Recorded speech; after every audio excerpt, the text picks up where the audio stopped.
went to legislation, went to legislator law. They went to Washington, D.C., and they're like, we need something. We need controls. But they were so far behind, they realized that they had to put their own implementation in. So they did. They cut down their fraudulent activity by 80% from 2024 to 2025. So now you see Bitcoin and you see EFTs that are actively traded on Wall Street because they course corrected and took their industry out of kind of this dark shadow of where people would never trust having their money to having something that's kind of Main Street and an alternative to our traditional investments. So legislative lag is the issue, right? We're just fighting against that. So safe transactions, I just share with this that they are boring, right? If it's a safe transaction, there's never a rush. It's always going to be just verification, making those phone calls, doing everything you can do to just slow down and verify every step of the way. Because the verification, the simplest sort of reaction to fraud is picking up the phone, calling somebody. Is it my time to wire? I mean, there's obviously professionals that are in that transaction. Those are the people that you're going to call. If you're ever in doubt, you just pause. It's just the pause protocol, they call it. It's a 24-hour pause. But safe is boring.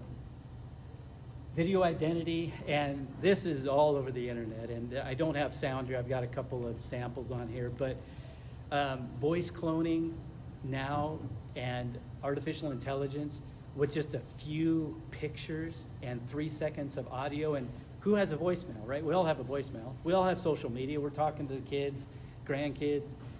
All that information is out there. And even from just Facebook pictures, people can clone grandkids, they can clone kids. So we see a lot of these grandchild in distress where people are literally the video of a grandchild calling a grandparent saying, I'm being held, I need money, and the grandparent going, sure, how can I help? So these things are so good now, you cannot identify them from reality. And if they factor in a little bit of technology issue and they go, oh, I'm sorry, I'm traveling, or I've got poor signal, then that can offset a lot of the little odd movements and eye jerks that you see right now. But this technology has evolved daily.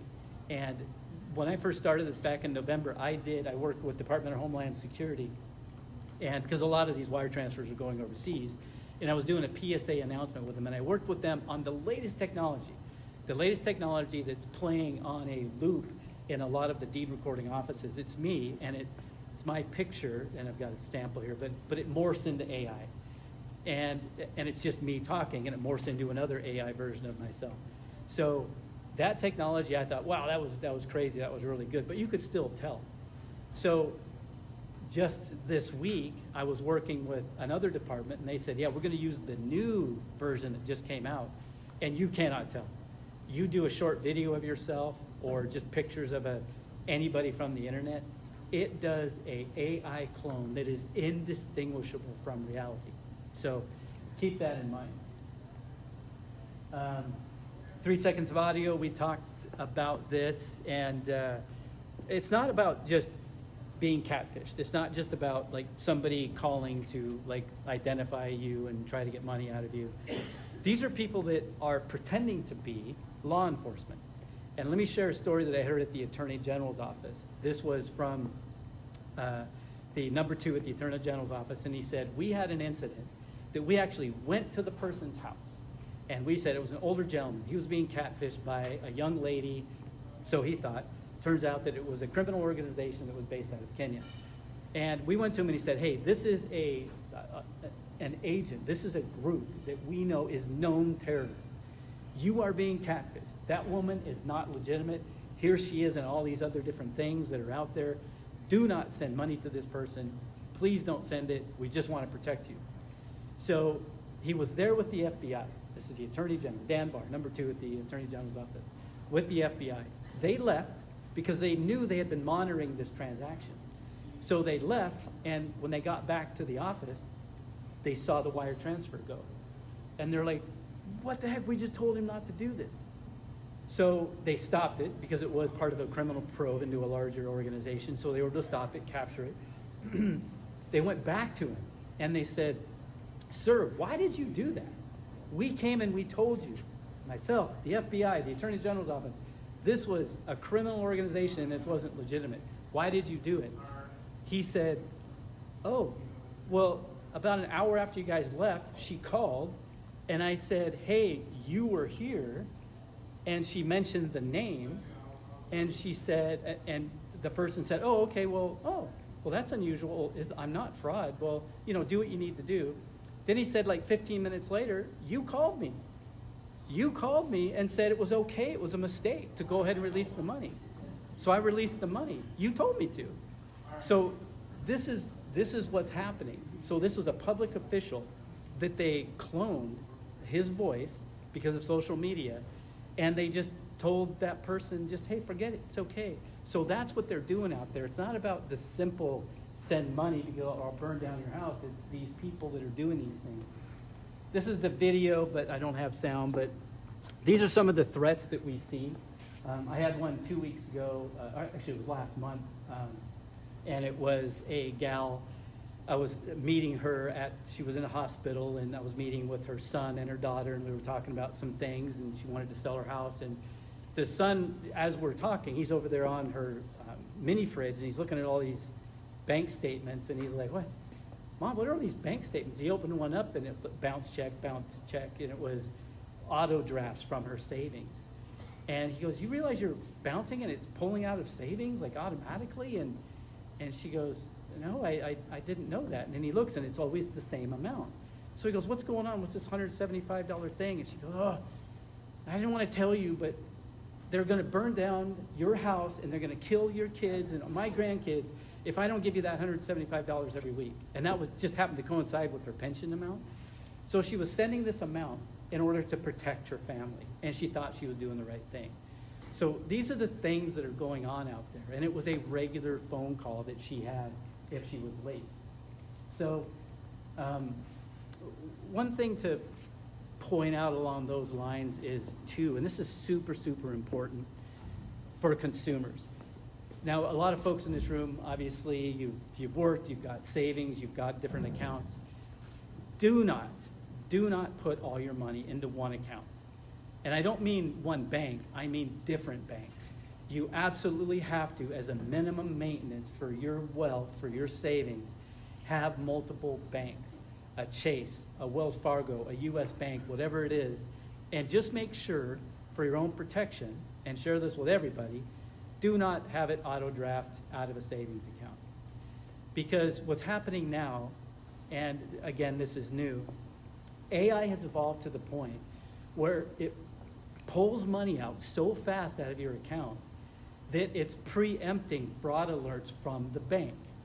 And this was, again, public story that came out just a few days ago. So banks are struggling right now because these systems that they have in place, is this your transaction? Did you approve that? By the time you're getting that, your accounts are empty. So be very, very careful. And separating your accounts is like the easiest thing in the world you can do. And it sounds so simple, but our banks in our industry, God love them, they want you to be everything there, and they encourage you, open your account, put everything with us. But is that safe in this market? No, it's not. So just don't do it. So you're saying have a checking account at one bank, a savings account at another bank? Absolutely. Yeah, I'm saying if you have a retirement account, you should have a chunk of it at Fidelity, some at Schwab, somewhere else. On your day-to-day banking, and this is from professionals, day-to-day banking should be a whole separate account that you have no other savings or connection to. My daughter in college, she had, and anybody use ATM cards? If you are, don't, right? ATM cards provide zero level protection. Don't use an ATM card ever again. I'm gonna smack your hand. ATM cards have, a credit card has federal protection that if there's fraudulent activity, you can file it and you can get it back. An ATM card doesn't. My daughter in college, I'm sending money down to her, and she called me and said, I got it this morning, and I told her not to use her ATM card, but she did. ATM card, her account was wiped out. It took me 6 months, even with my profession, to get her money back into the account. So if she had her accounts, thank God they were separated, that it would have auto drafted. The only thing that stopped that is that she only had $1,400 and there was no other savings, there was no connection. So they just wiped it out and then that was it. So, yes. So you're saying the chip, when you use it, is not? No, the chip is fine. I'm just saying a debit card. insert? So a debit A card, debit card can be a credit card. right. So a debit card at itself versus a credit card. Banks will issue either a credit card or a debit card. A debit card, the way a debit card is designed is it pulls and drafts from your checking account, like cash. It's like a check. The problem with it is it's not covered by the Federal Fraud Act that covers you. Yes. Okay, so I just recently got fraudulently taken. Mm-hmm. I used the chip and Wells Fargo covered me for $2,000.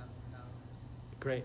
But it was Wells Fargo that Charged it? dubbed, Yeah. and they took the money from me. So it wasn't Wells Fargo, it was Wells Fargo, they got dubbed. Yeah.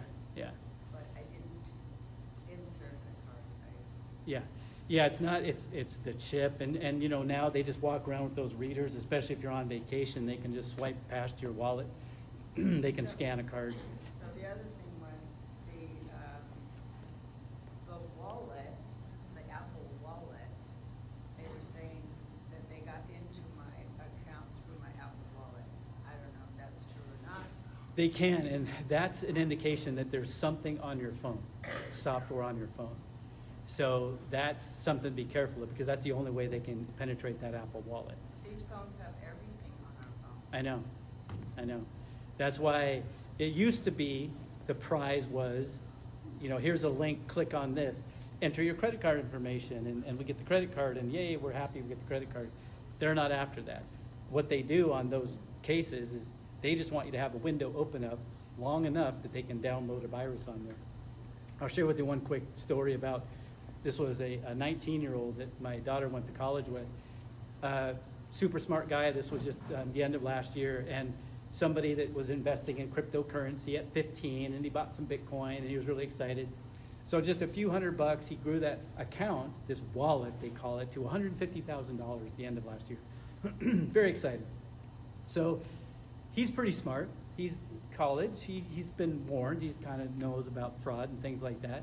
But he gets a text message that says, hey, warning, your account has been hacked. Your wallet's been hacked.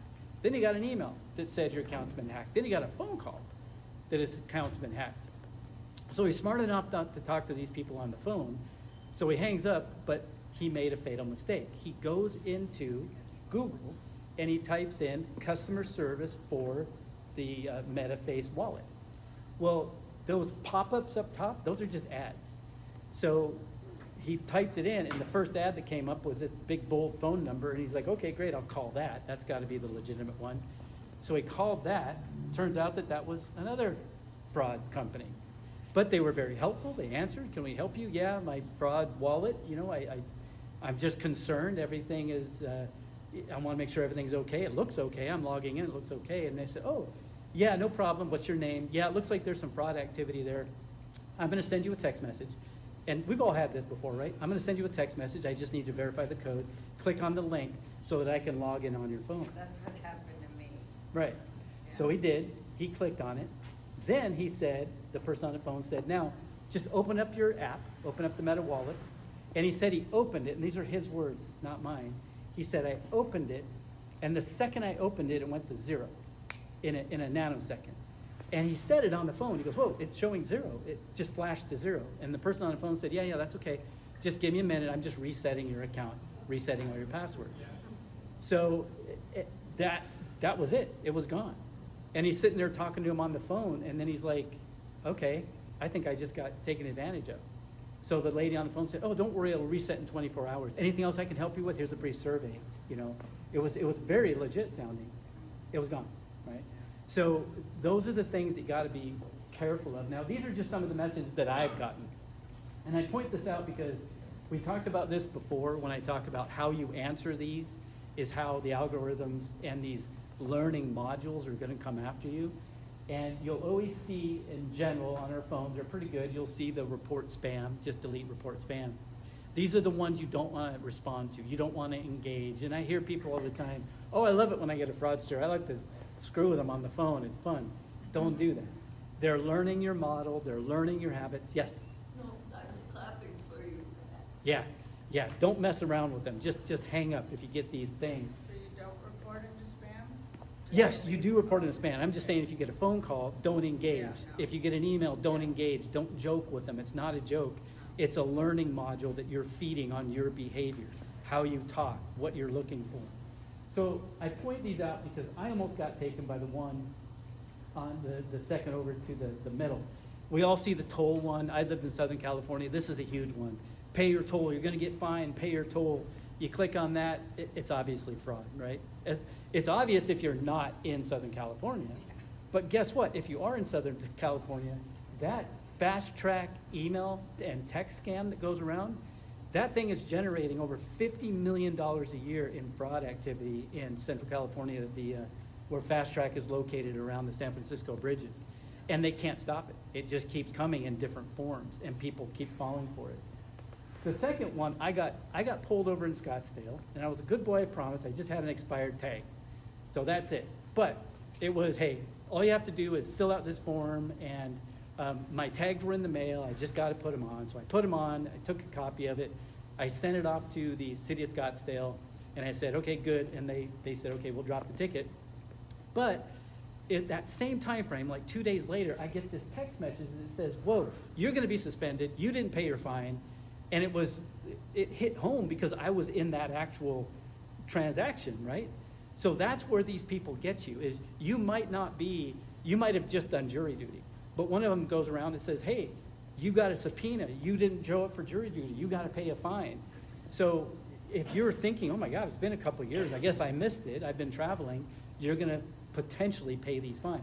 So that one, it was pretty sneaky. And then of course I looked at the email address and I'm like, az.com. See what? Okay, no, that's not it. But for a moment, I kind of panicked because I didn't want to get a ticket. So here's the consumer fraud notice that you all have, and if you don't see a need for it now, please keep it. Know that it is on our website, and Lisa has a copy of it if you need it again. But it is a great document, and again, we have seen it help so many consumers. The Department of Justice and the Real Estate Commissioner are both adding their stamp to it. So it'll come from not just us, it'll come from a state-approved agency, so we're very excited about that. But it does have a great resource there, updated information that people can go to if they're a victim.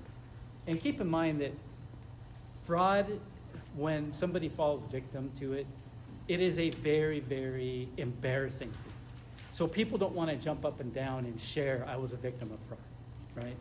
So if you have those warning signs, it's just good to have this around that you can share with people. So wire fraud, this is, the myth that I hear out there, that it's just a random thing that happens. And like I shared, 1 in 4 are a target, 1 in 20 are a victim. Sobering statistics that just came out for last year. And it is now the #1 financial crime in real estate, with an average loss of over $70,000.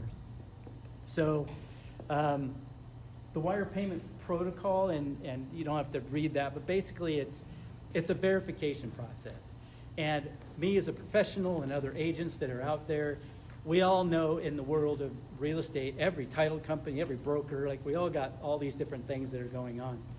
One of the things that I like to share with my clients and my designees, the people that are with us, is that when a real estate transaction happens, right at the beginning, you have to share with everybody in that transaction who every single person is in that transaction. Because where there's breaks, and this is where my crossover from the GSA contract that I had, anytime there's a big crossover, a big change, and it goes from this department A to department B, that's where fraud targets. So fraud targets as a real estate agent, like Lisa, she gets a transaction, she puts it into her escrow team, she might put it into an assistant, and the consumer, like, you don't know what's going on. You're just kind of you're being guided, step by step. Then it goes through title, and you might have a home inspector. You've got these different things that are going on. But having a clear picture of what is going on every single step of the way is super important right at the beginning of any transaction, not just real estate, but whether it's you're buying a car, you're buying an investment. You just want to make sure that you're really working with the correct people, and you're slowing it down. If there's any confusion, you're just picking up the phone. You're picking up the phone, but remember, never call the message from the text, from the suspicious email. You go back to a trusted number. Go back to somebody that I know that this is his real number. Because these fraudsters, they're cloning real estate agents, they're doing the voice ID, they're doing the caller ID. So it can look, it can smell, it can be everything like your agent, your title company, it can be there, but it could potentially be someone else.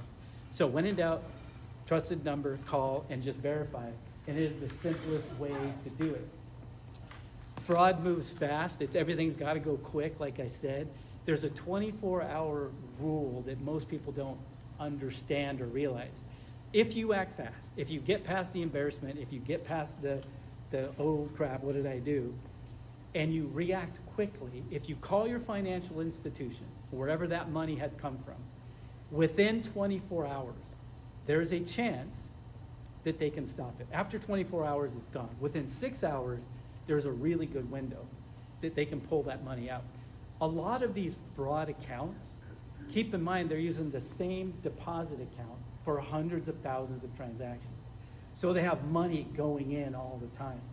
So if something happens, if you know somebody that had something happen, immediately call your bank, go down to your bank, tell them that last transaction was fraudulent, I need you to stop it. They can, in most cases, reverse that and get that money back in your account.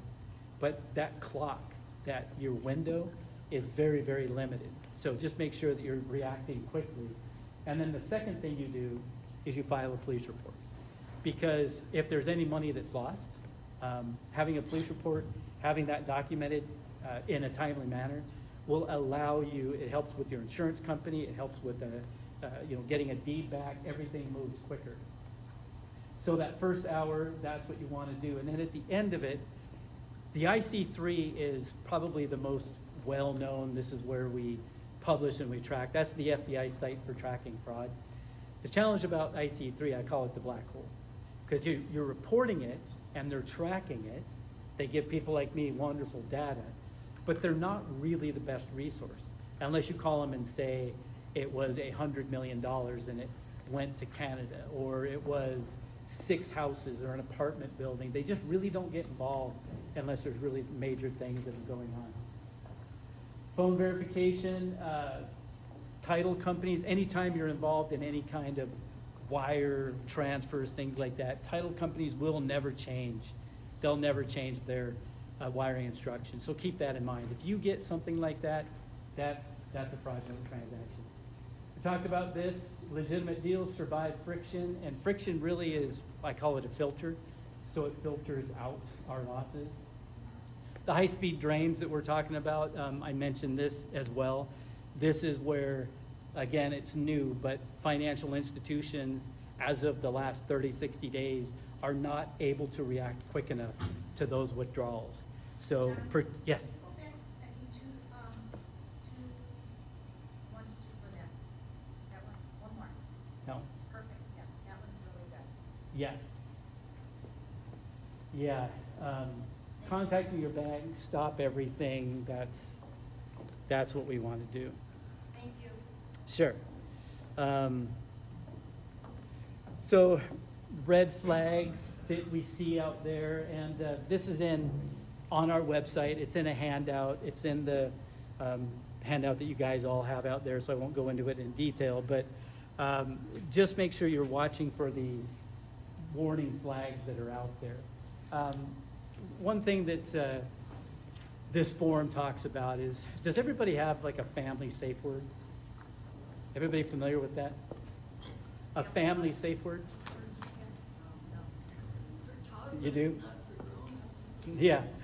So a family safe word is something that not only is critical for a family, And does anybody not understand what I'm talking about, Family Safe Word? Okay, so Family Safe Word is just that specifically. If you get a phone call, especially in this world of fraud, everybody that you know, you just share a safe word. Mine's, I can't tell you, but I will. It's Vegas, right? That's where my wife and I got married.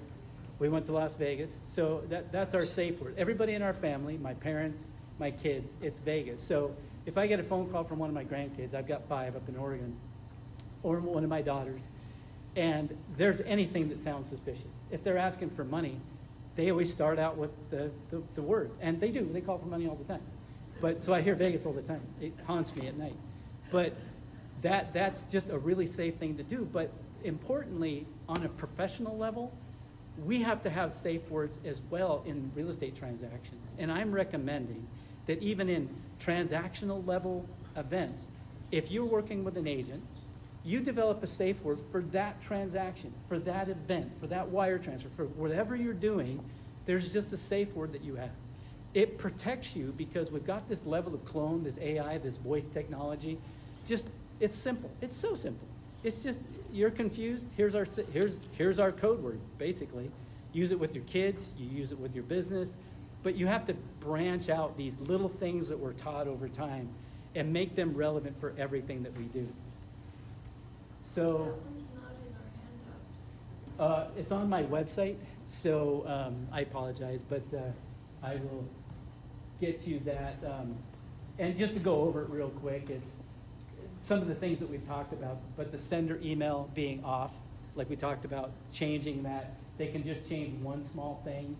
If it's a DocuSign, it's going to come from DocuSign.net. It'll never come from an individual address. This urgency is really common in any kind of these thefts. It's fast, got to happen now. If you don't send the money, you're going to lose your house. If you don't get the deposit, it's going to go to another buyer. So these are the things that we see, and nobody does that, right? Title companies don't scare you into sending stuff over. And we talked about the last minute changes. Big red flag. No one ever in the financial world has multiple accounts or changes their accounts. And I'm sure a lot of you have come from the business world. You have a business account. Businesses have a business account. That's your account for life, and you guard it, but you're not changing it. And suspicious links and attachments. Never click on something unless you're absolutely bona fide sure that it's legitimate. Because, like I said, it used to be a 2-click process with fraud. It's not anymore. It's just clicking a button can get you in the trouble. So the fear of not reporting. When we talk about the $16 billion in loss that's in this category, they say if you factor in unreported, like the $175 that the lady was sending, that was unreported. It never hit the radar. That figure can be 3 times that. So we're talking, $50 million between reported and unreported fraud that is attacking everybody out there. This is also on our website, but it's the 4 Ps. It's just something to keep in mind as you're going through your day-to-day life. And it always starts with, this is kind of in the catfishing world. You got people will pretend to be somebody. They'll impersonate somebody. The second one, there's a problem. They're going to manufacture some kind of problem. And it's usually going to be a smaller one at first, and then it's going to turn into something bigger, but they need your help. Then they're going to pressure you. I got to get some money. I'm stuck overseas. I need help. I don't have money for a visitor tax. We've heard it all. I even had one gentleman, his dad, he was telling me that his dad was victimized, and the scam was she was stuck in space and she needed to get home. So she needed money. And it was bona fide. Then the pressure to pay. I need help. I need this now. I'll pay you back. In a lot of cases, I'm going to send you a package. I'm going to send you money. And then that package will require you to pay something or a tax to get that package. So these are 4 Ps to watch out for. If anything's falling into that, the pretend, the problem, the pressure, and the pay, those are the things that you just got to watch out.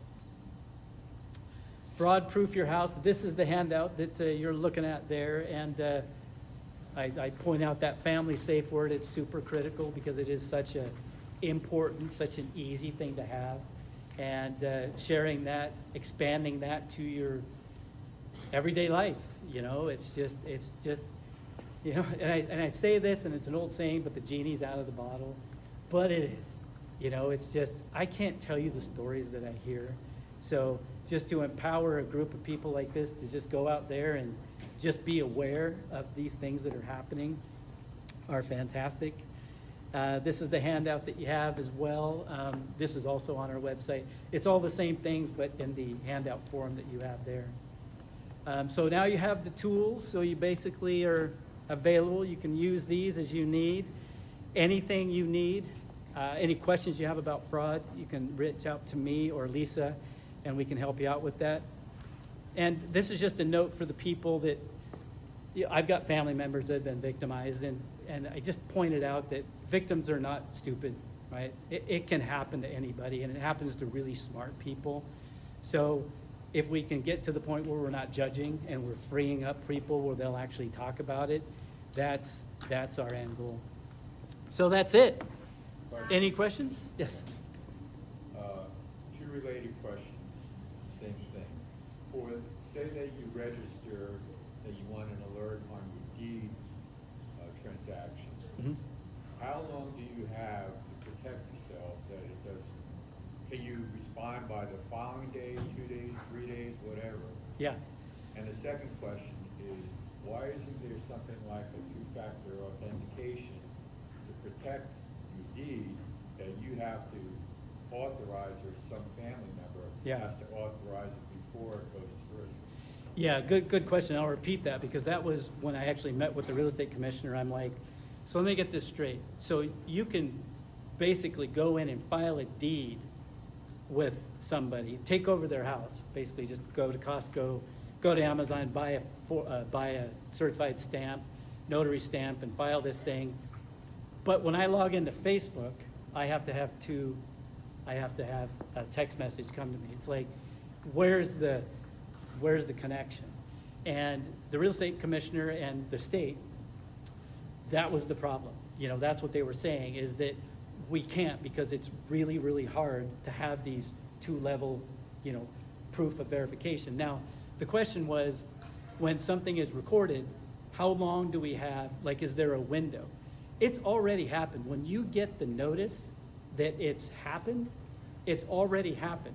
So there's no time clock that starts. Basically, your time clock is, if you didn't do it, you call the local police, you file a police report, and then you call the title company.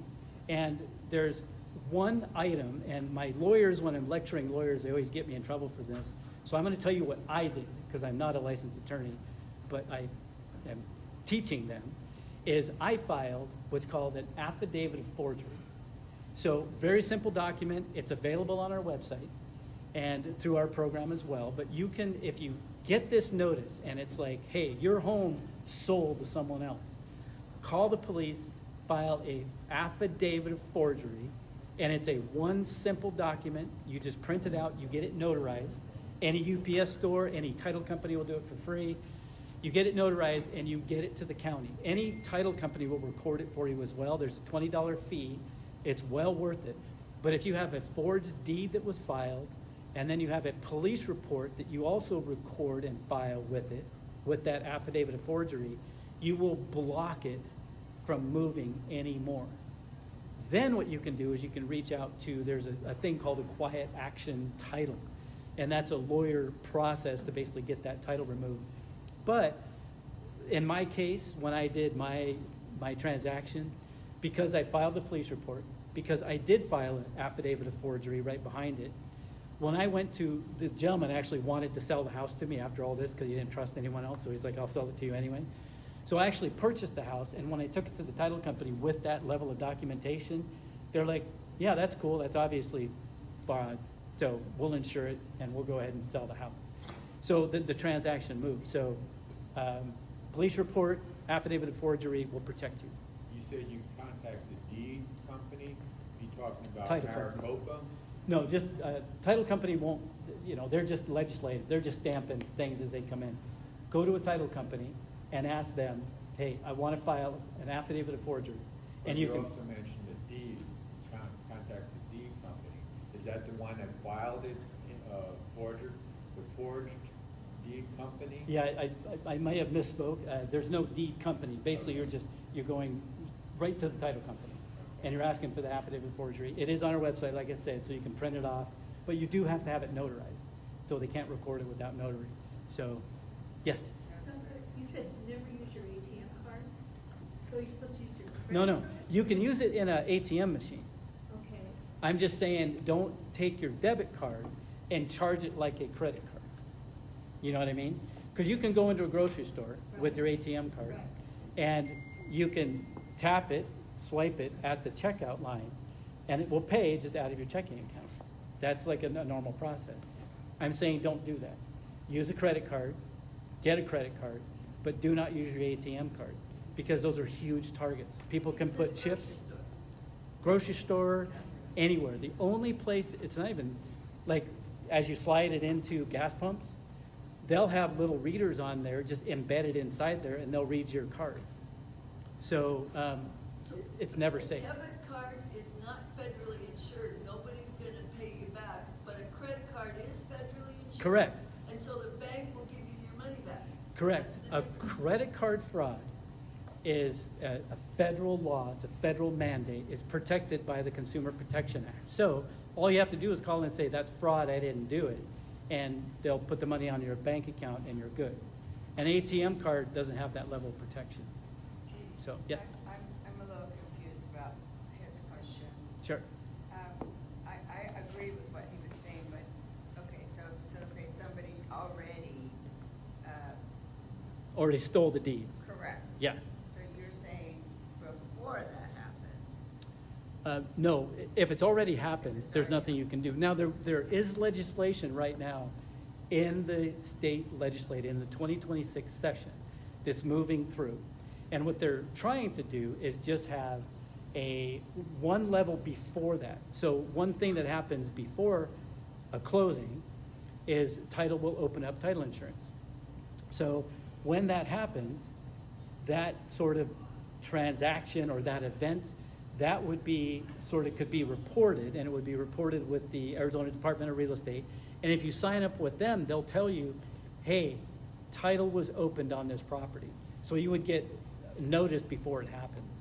But there's a lot of traction, there's a lot of, legislative against that. So yes. Go ahead. And what you're saying is, right now, there's no way we can protect our deeds. You can protect yourself. So there's a couple of things that you can do to protect yourself. One is absolutely sign up for the notice, right? That you get that notice. But one thing that you can do, and I'll ask the title rep to verify this for me, is one thing that we teach is that if your home is in your personal name, that's really easy. And that was in my transaction that I was involved in. It was just, Thomas Tucker, and that was his name, and they forged everything. But if it's in a trust, the trust, before a title company will do anything, they're going to want to see the trust documentation. Isn't that right? Yeah. So that's a level of security. When we arrested these people, the one thing that was uniform across the board is every single forged deed that they had done, individual names. They avoided trusts because they avoid any level of verification, and trying to come up with a trust document with additional signatures and additional verification, that's a lot of work.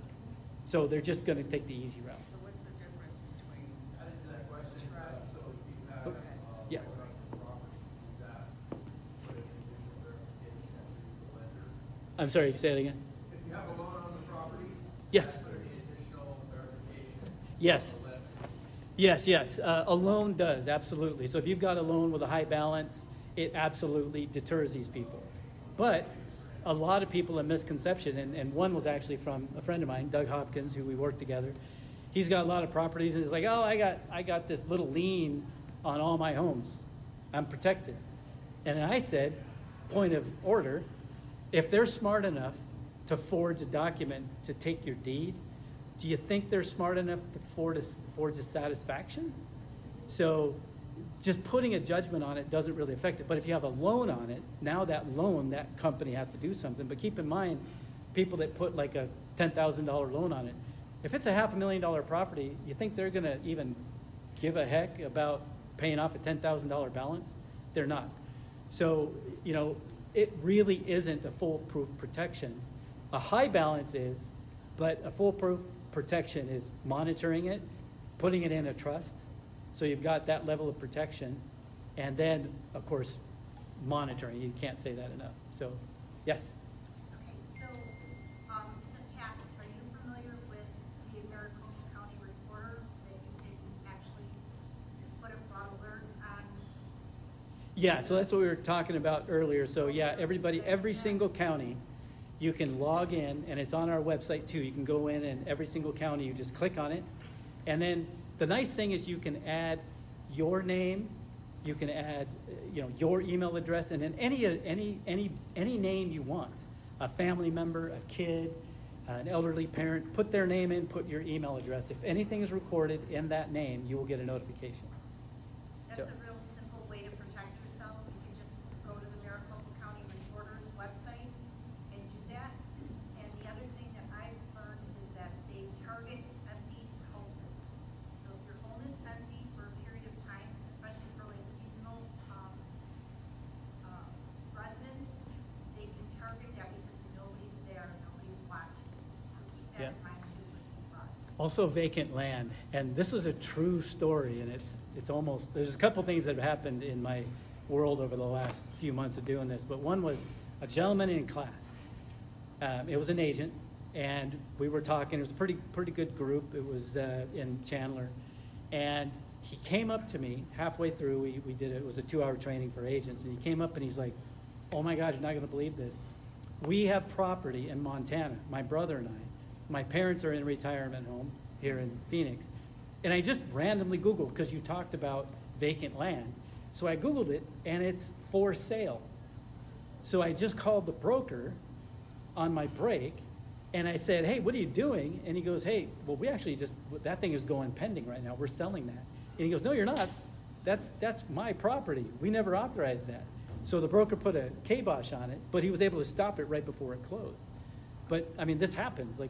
But vacant land is huge, because who drives? They live here. It's in Montana. Nobody's driving, going checking out their 40 acres in Montana. So yeah, vacant land is a big issue. Yes. So I think you made a good point. Speaking to title, too, you wouldn't be working with a reputable title company, a national title company. In Arizona, we have over 200 title companies, so we have a lot of local title companies. And so one of the things that Fidelity does is when someone opens title and it's on something vacant land, vacant home, anything like that, unoccupied, we send a letter to the owner on the tax rolls. So not who you're telling us is the owner, right? We mail it to them, even if it's out of state or whatever. And one of my favorite stories is we had one where they called in, the filers called in, they'll talk to you, they're very bold.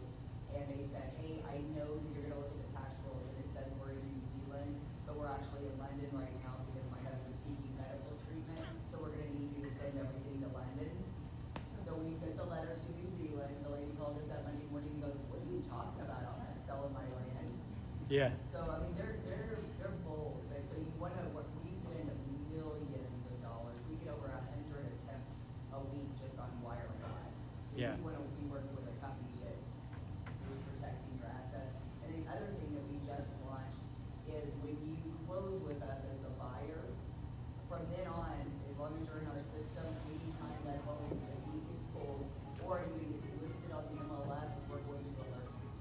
You're gonna get an email immediately from us, even if it's not your business. Do you have Yeah. a title company? Yeah. So you know, what's that? Service that we can join? I'm sorry. You provide a service for consumers? Yeah, so we don't provide services for consumers other than the free resources. So it is, everything that I have is on our website. So it is a consumer initiative. I'm not taking a dollar from one person in this room ever. Our only mission is we train real estate agents, title companies, and they belong to our membership. They get their certification. Part of that is a commitment to basically recognizing fraud, reporting it, identifying it, and being a resource to everybody in their community. So here it's Lisa. So something happens, you've got a resource here. You can look up, you can identify everybody on our website. She has access to all of our tools, all of our training, so she can hold events. But it's also that ongoing commitment of just staying on top of it, because you guys don't lay awake at night and what's the latest fraud thing. That's what we do. So that's what we're doing, so you don't have to. So just know that that's our entire company mission. State certified, endorsed by, we're partners with Arizona State University. Well, I teach at the Arizona State Masters of Real Estate program. I was just there last week.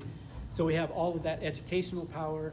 We've got all of the state backing power, but it's geared toward the professionals in the industry to protect you guys. So, yes? So all the realtors in this room wanted you to be educated on this, so this doesn't happen to you, so if you would thank the whole team and Bill Bauer Referral for inviting you today, just so we can. Yes. Thank you.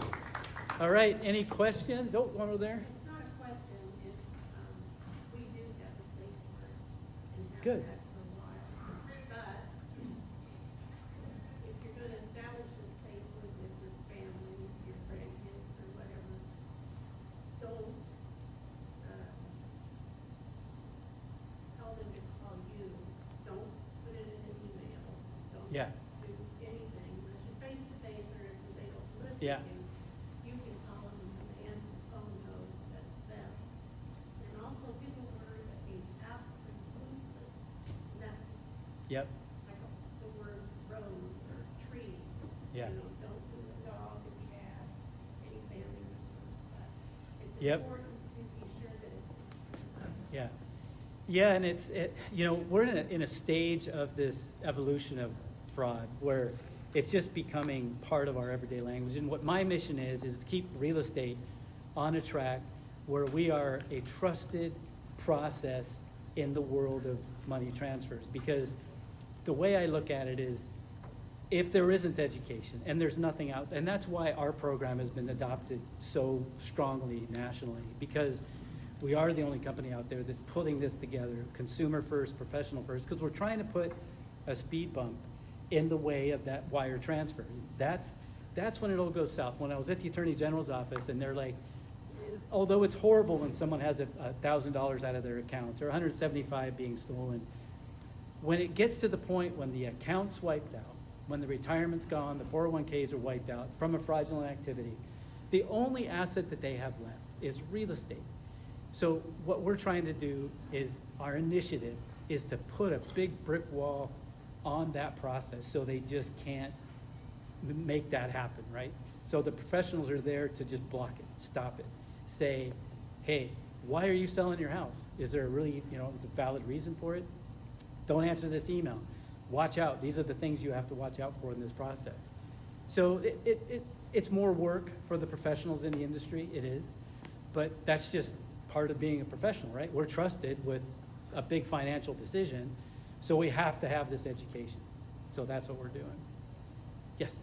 Speaking of the embarrassment, my brother-in-law was a detective in Los Angeles PD, and he and my sister got took, and they walked into a bank to get a certified check, and the receptionist at the bank caught him. Oh, wow. And he was investigating medical fraud in Los Angeles PD for a life.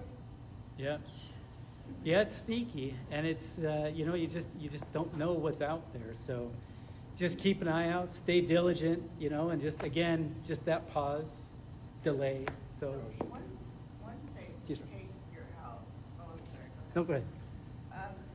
Do you need to, of course you call the police, Yeah. but do you need to change everything, go get a new ID, get new? That's a good question, because a lot of deed theft and fraud like that is followed by identity theft. So on our website, we have a link to every single Experian and all the different credit Right, sources. right. You can log in there and just block your credit report. So I recommend everybody who have it locked. But one thing to watch out for in this transaction is, one of the warning signs, for example, with my gentleman, is he was getting mail in this new person's name, this Rachel. And he was just like, oh, it's garbage, it's junk, why are we getting mail? That's a big warning flag. You start getting mail, because when a deed transfers, all those companies start sending, hey, welcome to the area, welcome to this. So, watch out for that. So it's usually not just one event. They're targeting other things in your life. So, yes. The example that you gave about wiping out an account with a debit card, my bank has a maximum that you could withdraw per day. Yeah. So is that bypassed? Because I Yeah. think that would limit how much they would be able to withdraw. Yeah, if you have limits, so your card naturally has limits that are put on the card, but it doesn't count for if they get the wiring information, if they get the routing number, if they get the bank account number, that's where they can just access everything and wipe it out. So, it's just being cautious. So, thank you guys. You've been a great group. I appreciate it.